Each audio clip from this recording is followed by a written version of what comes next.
Welcome to the RE Podcast, the first dedicated RE podcast for students and teachers. My name is Louisa Jane Smith, and this is the RE Podcast, the podcast for those of you who think RE is boring, which it is, and I'm going to prove it to you. Now, I have got a guest on today, Andrew Rogers, who is Australian Teacher of the Year from 2021. A teacher, philosopher, husband, father, thinker, bibliophile, a P4C expert. Do you have ADHD, or are you an expert on it? I do, actually, yes. Very, very, very recently diagnosed, so about 6 weeks ago. So that's the start of my journey. So, yeah. And he's also the chair of the Association for Philosophy in Schools. So I want him to talk about P4C, how he uses it in his classrooms, and then maybe how we could use it as well. So welcome to the podcast, Andrew. Well, thank you very much, Louisa, for having me. Is there anything else you want to sort of say to our listeners about who you are, what you do? That pretty much sums it up. I mean, that's obviously from my Twitter profile page. But yeah, I mean, you know, I've done a lot of things in a lot of places. I mean, I used to teach in the UK. I think that might be of interest. I've been in Australia for about 10 years now. I taught RE in a secondary school there for 13 years, head of department and head of faculty as well. So it's been really interesting, you know, moving across to Australia for a lifestyle choice and lifestyle experience to still be teaching RE. So it just goes across the world, which is brilliant. And is RE taught, how is it taught over there? Is it the same as in the UK? Yeah, no, totally different. I mean, that was my big worry when we were moving over, because RE is not in the national curriculum. It doesn't feature at all. And so I was very aware that when we were moving, I was moving from a place where every school teaches RE, you know, it's mandated for every student, to come into a place where you're very, very fortunate to find it in some faith schools. And that's really where I've ended up. I'm in my second school now in Australia. Both of them have been Anglican schools. And so the one I'm currently in is very much using the UK model, actually, to teach its RE. We call it Religion, Philosophy and Ethics, or RPE. And we teach a real range of subjects right through from, you know, Bible and Jesus and world faiths, going all the way up to some of the, you know, the big philosophical questions that are still taught at GCSE and A level in the UK, as well as public examinations in philosophy and ethics too. So, you know, we do a lot of things over here, but it's really, I suppose, the training and background I got from the UK that enabled this door to be open for me. And then certainly, you know, in our department, there's a lot of English representation here, to be honest with you. So it's quite a strong training ground, I think, for what we do. Mm.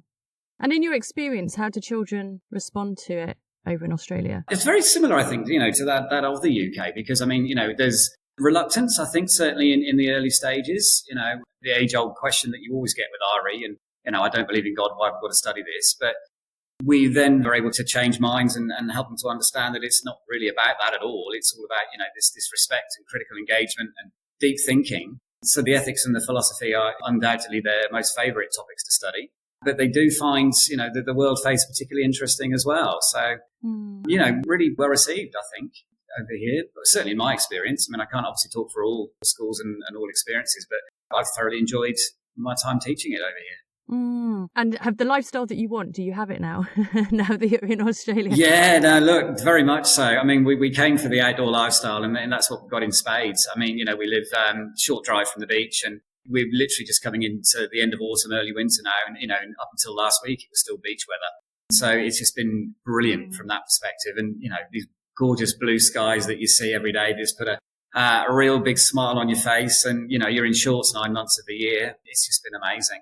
I mean, work-life balance is always a problem. I think it is no matter where you go in the world. You know, we'd always want to work slightly less than perhaps we do. But at the same time, knowing that we've got these, you know, wealth opportunities on our doorstep, you know, for those times when we're not working, it's just been fantastic. Yeah. So, yeah, definitely a good move. And the reason I ask is only because I know that you are looking to recruit an RE teacher at your school. So there's a position. Yes, we do have a vacancy at the moment. So it's just a bit of a sales pitch. Yeah, that's exactly right. If there's anyone out there listening that fancies, you know, a slightly different lifestyle to the one that is afforded to us here in the UK. Look, for me, it's been the best move. You know, I think my only regret is that I didn't move sooner, to be perfectly honest. So it's just offered us so much that we could never get at home, you know, opportunities professionally and personally. It's just been a really good move. So I would wholeheartedly recommend it if anybody was, you know, looking to make that jump. So if anyone's looking for an RE job in Australia, then if you just get in touch with Andrew Rogers, he's at Philosophy Teach. Yes. DM him and he'll give you all the details. Absolutely right. Great. Thank you for that. That's right. So let's just have a quick look then at the sort of purpose of this episode, which is to look at P4C. Can you just tell us what P4C is? Yeah, no, it goes by a number of names, actually. I mean, in the UK, it's called P4C, which is a sort of an acronym for Philosophy for Children. In Australia, we call it Philosophy in Schools, and it's also known as Philosophy with Children, and there are many other names by which it goes by as well. But fundamentally, it's the same. I mean, it's a pedagogy when it all comes down to it.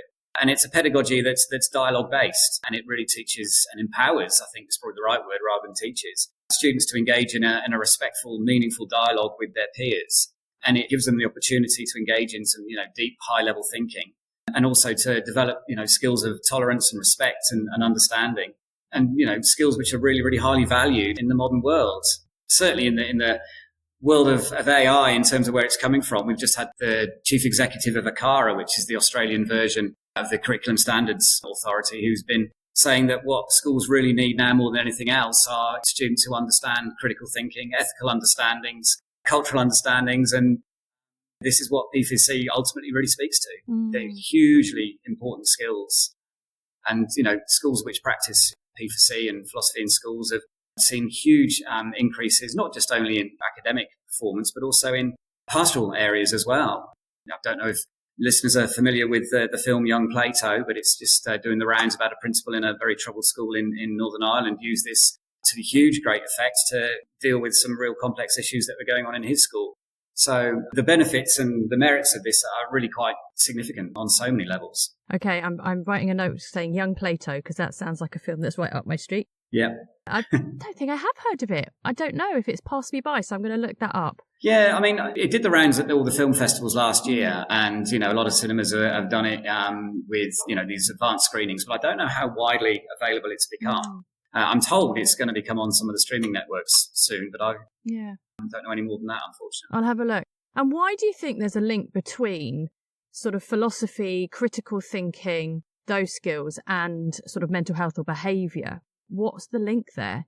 Ultimately, I think it's the fact that it enables students to think and to understand. And certainly when behaviourally you come into contact with another person and they are acting in a way that perhaps you don't like or you don't necessarily agree with, or maybe provoke you in a certain way, we've got to react to that somehow. And a lot of that time we react is not through understanding properly. It's just dealing with the sort of surface level issues. And when you do a process like this, it really does enable you just, dig down and actually get alongside the other person and understand their why and understand their purpose and their intentions, I guess. And it really is on a level there's very few other ways in which you can actually properly, meaningfully engage with another person on a respectful level. And what does it actually look like? Like, I'm thinking about this idea of critical thinking. Yeah. How is it different from other forms of thinking? What do you have to do to get your children to think critically? Oh, well, I can tell you how I would use it in my classroom, if that's sort of any use at all. Yeah. Everybody, I think, has adapted it perhaps slightly differently. But like anything, you need to give students something to think about. And we call that a stimulus. And that can be anything from a short film. It can be something from a news article. It can be something from a story. Part of my job involves going down to our junior school on a Friday afternoon and doing this pedagogy with year fours when I've been teaching, my year 12 students in the morning. So that's, a bit of a jolt sometimes. But, the principle's exactly the same. You give them something to think about. And the first process is giving them the opportunity to raise questions and to raise questions that are important to them. And, students, children, they're very curious. And a lot of the time in the classroom, they're dealt with the things that we think are important. And they're told to learn about the things that the curriculum says are important. And it's an opportunity for them to really engage in the things that they find important. And so, the first stage really is to get them to understand what makes for a good question, what makes for a good thinking question. And we take them through something called the question quadrant, where we start off with, very basic textual questions, that we're all kind of used to, what were the name of the characters and what did they do when they went to the zoo and things like that. And then we move them into the academic questions, the research-based questions. These are the ones about, what sort of animals are kept in the zoos? Are there any other wild animals that are around in the world? Which again is quite useful, but it doesn't really take us very far for the thinking, certainly when Google's involved. Then you've got the English style, I would call them imagination style questions, where you sort of develop the characters a little bit more and say, well, what were their responses? How do you think they would have reacted if one of the animals had escaped? But then we really start getting into the big, meaty, philosophical questions. And, these are the ones like, is it right to keep animals in zoos? Is it ever acceptable to take an animal out of its natural environment? And these are then put to the group and we invite them to share their views. And part of this is turning an opinion into a reasoned argument. And initially, when you do this a lot of time with classes, it just becomes, I think this or I think that. And the process involves giving them the skills they need to express, well, why? What are the reasons that sit behind your opinion? And then the respect comes in is because we then challenge them to see if the views or the arguments put forward by other students actually hold merit. And we probe them into being, good, rational, critical thinkers. Try to identify, respectfully, of course, maybe problems in the arguments that are put across there. Maybe they want to build on somebody else's position or argument, offer another example or a counter example where that might not perhaps work. And the ultimate aim is to work together. We call it the community of inquiry as its main sort of purpose. And it takes away from this sort of adversarial, form of debate or political argument that we often see around in our news and in the media. And it really does encourage students to learn from each other. And there's nothing better for me at the end of one of these inquiry processes is when students say, well, I've actually changed my mind. I've now looked at the assumptions I thought I had and I've realised that they don't stack up. And I now think this instead. And that shows you that they've really thought meaningfully and productively about the thing you asked them to think about, which to me is gold. And it is that thing of teaching them how to think, not what to think, isn't it? Yeah. 100%. That actually the end result, whatever your opinion is not my end goal. My end goal is that how you got to that point. That's exactly right. How do you help them to recognise the flaws in their argument? Is there a sort of structure that you work through?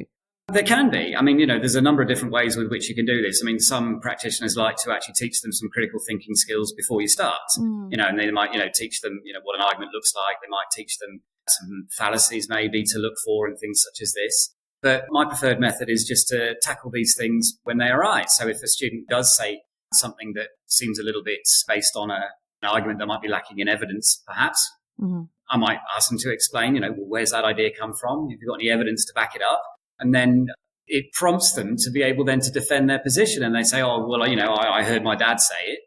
And then you think, okay, well, is that a good source of authority? And again, this sort of speaks to, how we're using AI and the internet at the moment and things like that. And they start to be able to understand, well, where is a good source of authority for hearing these things? And to realize that, even when you hear something on the news, that might not necessarily be, again, a good way to support things unnecessarily without probing, without asking more questions. And it's done very naturally, it's very gently. And over time, again, the students pick up these skills themselves and, they'll start to challenge each other and even challenge themselves. I've, had on numerous occasions as students start to say something and then they'll check themselves, say, oh, actually, no, that's not right. Maybe I need to say it this way instead, or, maybe need to support it in a different way. And they recognize the difference between an informed evidence-based argument from one that's purely based on anecdote and hearsay. And they really do come to the fore very quickly. I think that's important, isn't it? And I'm thinking now in the UK, if you're teaching a GCSE class and you're preparing them for the essay question at the end of the exam, that are often called 12 markers, actually that's quite a good process to go through to get the higher levels, to get your 7, 8s and 9s, grade 7, 8 and 9. You've got to have that critical thinking. It's got to lead to a judgment. And actually that's one of the things I do is actually where is the evidence and what's the source of authority for that evidence? And is that the best source of authority to make that argument? That's really interesting.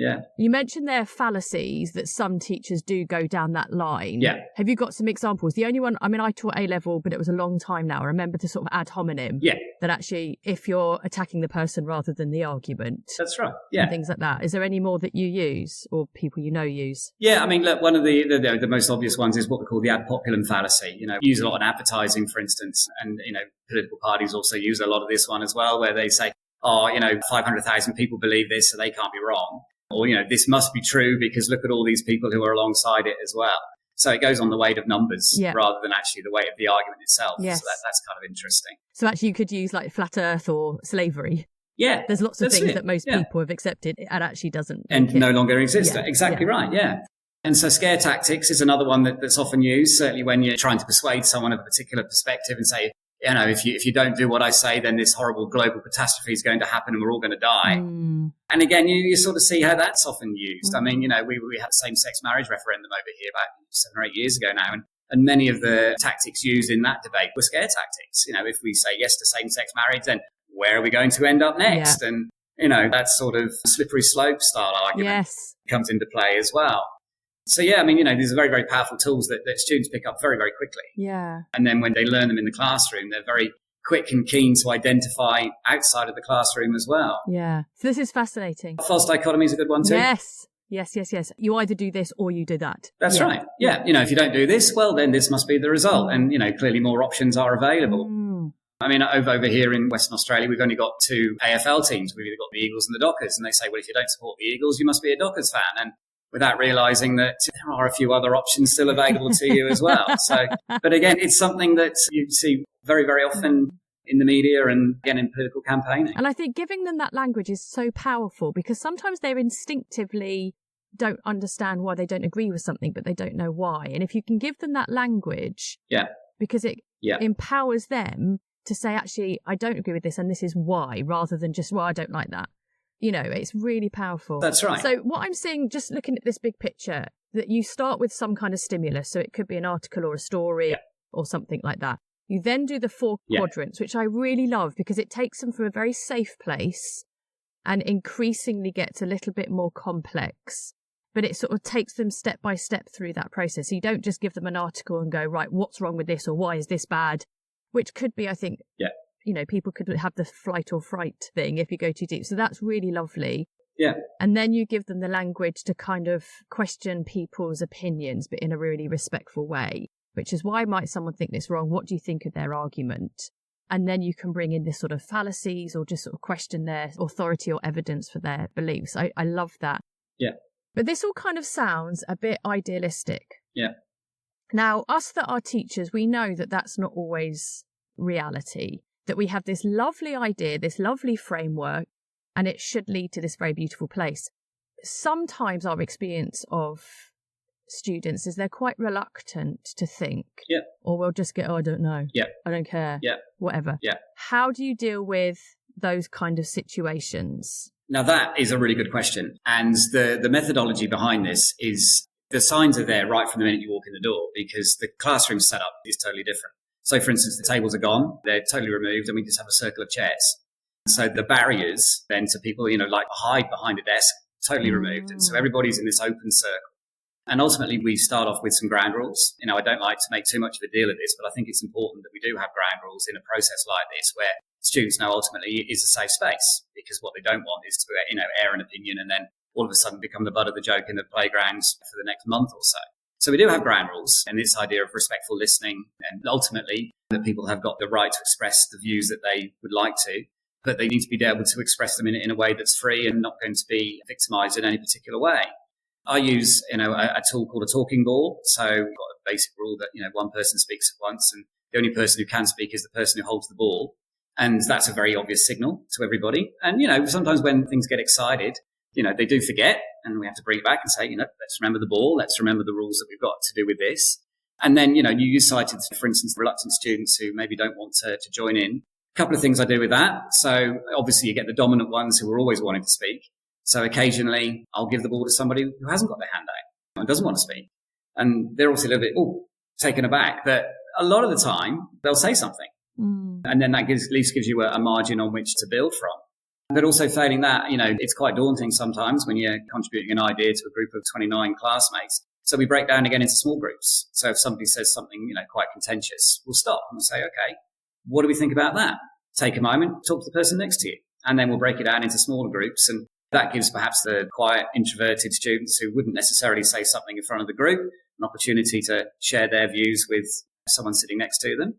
Some of those, as that's happening, I'm going around and listening. And if I, hear something that's quite interesting, I might invite that person to speak. And if they don't want to, they're sometimes happy for me to share their idea for them. And so it, really does allow this opportunity where their contributions are hugely valued and gives them a platform, to contribute them in that safe way. That's really helpful. Can you explain a little bit more about this respectful listening or active listening and how you teach that and what methods you use? Yes. So primarily, it all comes down to this ground rule. We've got to only talk when one person is talking. And the use of the ball is really key in that because then it shows that clear signal that you don't have the ball, therefore you're not able to speak. And sometimes when it's clear that students are, not necessarily engaging, then we bring it back and say, well, would you like to perhaps explain where this argument's going? And sometimes they're able to and sometimes they're perhaps not. But it becomes very, very obvious that these are the arguments of their peers. They're not coming from me. I mean, normally in a classroom situation, the teacher is very much the person who's talking the most. Whereas in, this pedagogy of community inquiry, the teacher really is the one who's talking the least. And their role is just to coax the others to speak. And, maybe they'll, ask for clarification or take it down a road which they think is particularly interesting. But ultimately, it's the students who are speaking. And that brings respect by itself quite naturally, really.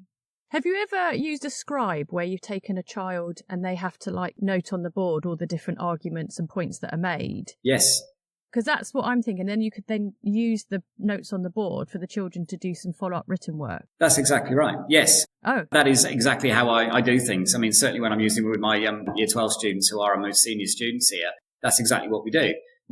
We will write them all on the boards. And similarly, lunchtimes I run a philosophy cafe. So all the kids come along, eat their lunch and talk about something meaningful. And it's a really good way for them to be able to map the flow of their arguments and their ideas. And then, they can pull it back to those particular points with which they'd raised but perhaps have forgotten because, 2 or 3 things happen and they forgot their point. And it's just a nice visual reminder. So, it's something I've become, quite skilled at really is writing it's sort of like a mind map, I suppose, of the flow of their arguments just on the board. But I mean, I do know of other practitioners who will sit there and scribe everything when it's being said and then type that up to the students and maybe give it back to them.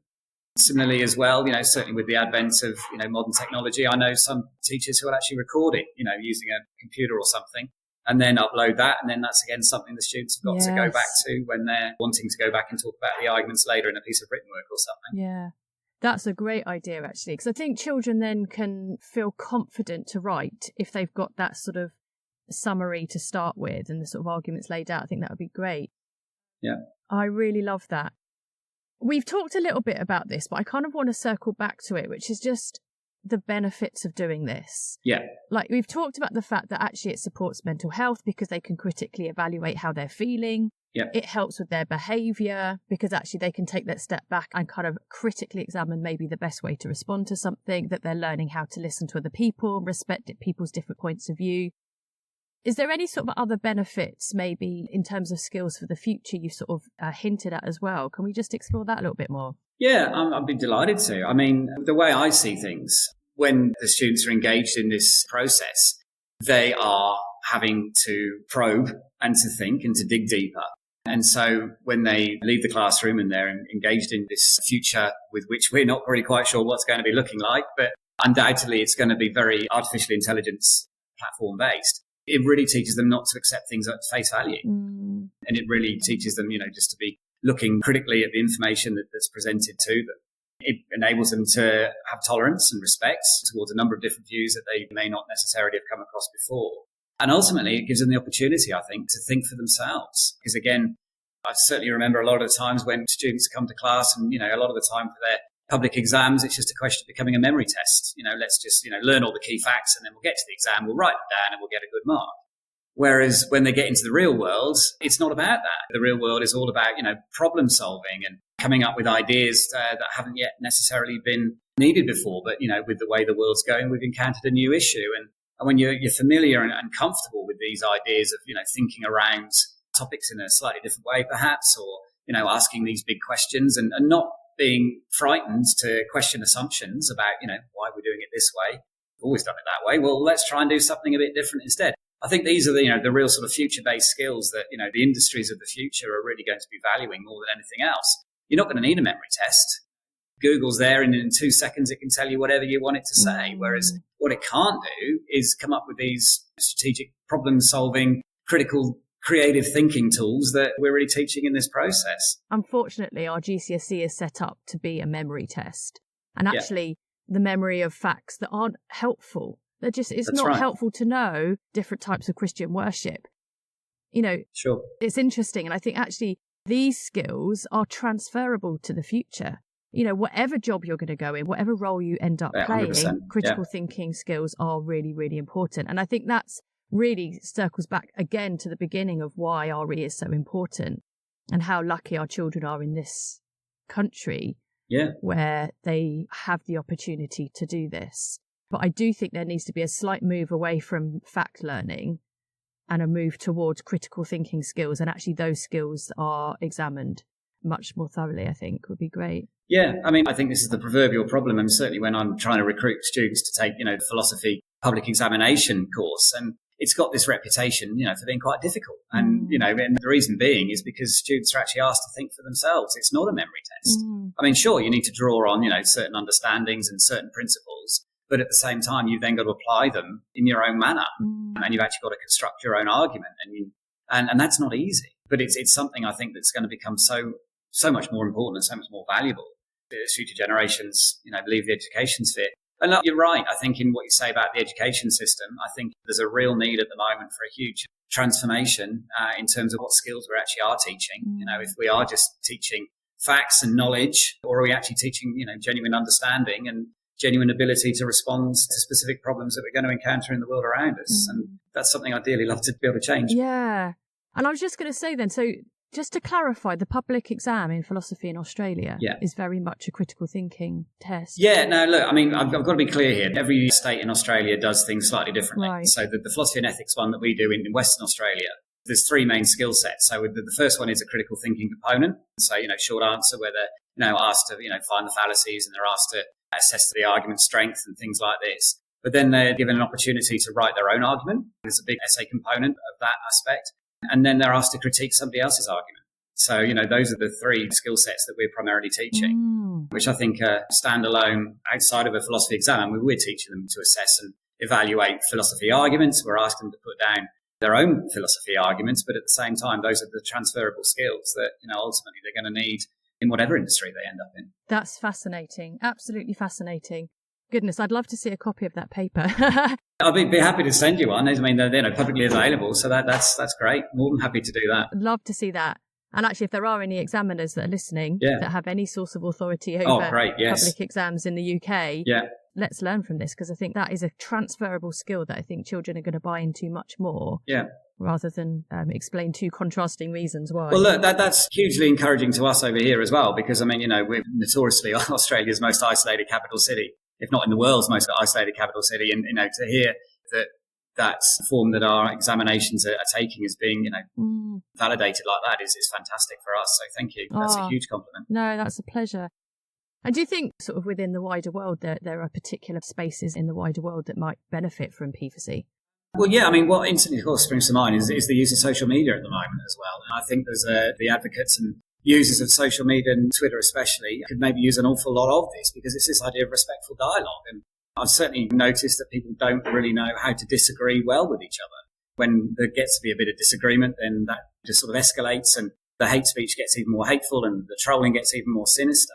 And I think that if people were able to engage in a much more respectful manner with each other and, take on board with what we're trying to do here and teach people how to disagree respectfully, then I think the social media space would be a lot more of a different place to be. And I think it would be a lot more encouraging for other people to participate, because they'd feel it was safe, and they'd feel that they weren't going to get, bullied and ridiculed and tortured for sharing a view that's different to somebody else's. So, yeah, I think there's a really powerful space for it to be used there. It's interesting. We're recording this just after Tina Turner died. Yeah, right. And so there were people putting tributes to this incredible woman up all over social media. And one person put a picture of Tina Turner with Ike Turner. Yes. As part of her sort of homage to Tina. Yeah. And she got absolutely attacked by going, you think that wife beating is okay, you're supporting the abuse of women. She was like, no, I'm just putting a picture of Tina Turner up. Goodness and I think that person just needed to step back, maybe privately say, actually, I found that picture a bit triggering. Are you aware of who Ike Turner was and how he treated her and that backstory? And just check the facts, and just don't assume the worst in people, that if you're putting that picture, that's almost that false dichotomy, isn't it? That if you put a picture of that, you must think this. Yes.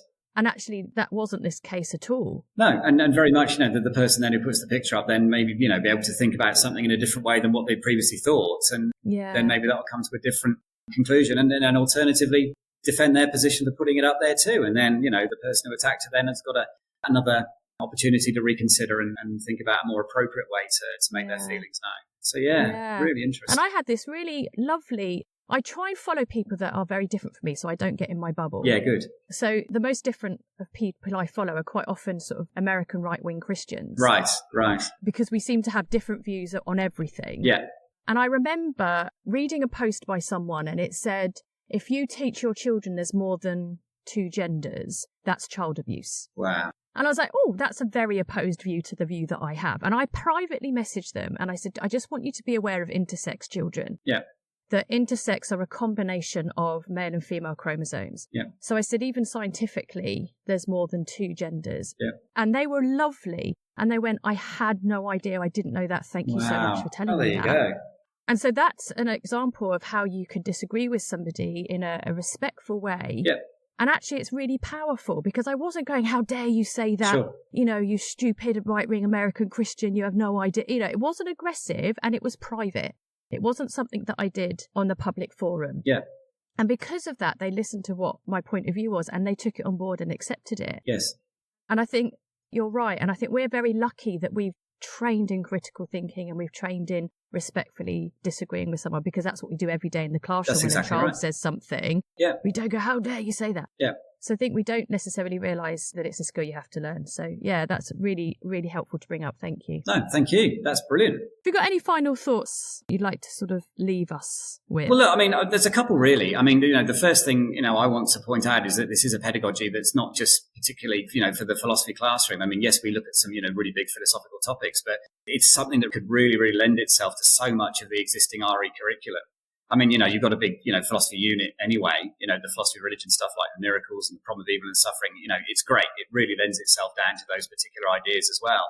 But, issues like such as science versus religion, death and the afterlife, all of those sorts of ideas. I mean, I used it when we were talking about the value of Jesus, for instance, or the significance of Jesus, as to the value with which he has in the modern world. And again, it really allows for that deep level thinking for students to do. And I've used it in my humanities classes. I teach geography, history as well, and I've used it to really good effect in those classes too. I've seen it used in English, I've seen it used in science, and it really is the most versatile pedagogy. I use it with year 4s, I use it with year 12s and everything up and in between. So that's certainly one thing I would really like to state, that if it's something that's piqued an interest, I would really encourage anybody just to go and pursue it and see where it goes. There's huge organisations there in the UK that, offer training courses in this. So organisations like the Philosophy Foundation, Sapere, for instance, to name but two, who go into schools and they offer qualifications to their staff to be able to teach this. So that would be, the first thing. Give it a go. Go and read some of the literature that's out there, and there's the stacks written by, hugely experienced practitioners that would benefit any classroom, no matter what you're teaching. So that'd be my first thing, I think, to take away. And the second thing as well is just to really be aware just how awesome the UK is for its RE provision, because again, it's not a national curriculum subject in Australia.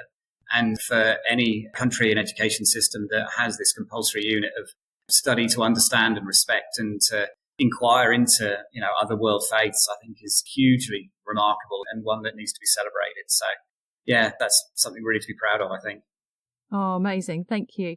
And if you could wake up tomorrow and one thing was different, what would you want it to be, Andrew? Oh, just one thing that was different. Look, I think it speaks to what we've been, talking about today. I would really love to see the education system move away from a memory test into a system where it really does challenge and enable students and young people to think for themselves. That's what I'd like to see. Oh, I think that would be amazing. I'm with you there.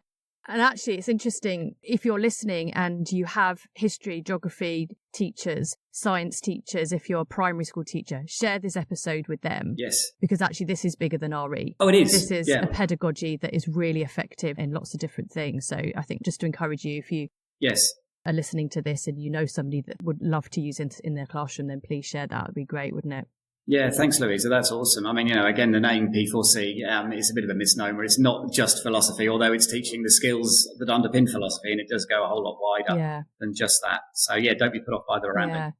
And this is about critical thinking, isn't it? Which is you need for history, for English, and all sorts. Yeah, you do. I mean, the reason why, it sort of speaks to me as well is the fact that, I am ultimately a philosophy teacher, and it does enable this real engagement with and love of the subject. And that, I think, will speak to many of the issues that you'll find in history. You'll be able to explore reasons for dropping of the atomic bomb, or, the justness of any sort of conflict in so many different ways, and significance of leaders and significance of events and measured against everything else. And a lot of the students do take it away and use it in their other subject areas. So yeah, I would hugely endorse that sentiment. But also pastoral side of things, that actually if we're dealing with children whose behaviour is not helpful, helping them to critically look, rather than just saying, you've broken a rule and you're going to get punished, but say, let's look at your behaviour. Why did you do that? Yeah. What are the advantages and disadvantages of the decisions that you made? Could you have made a better one? That's right. What if? Yeah.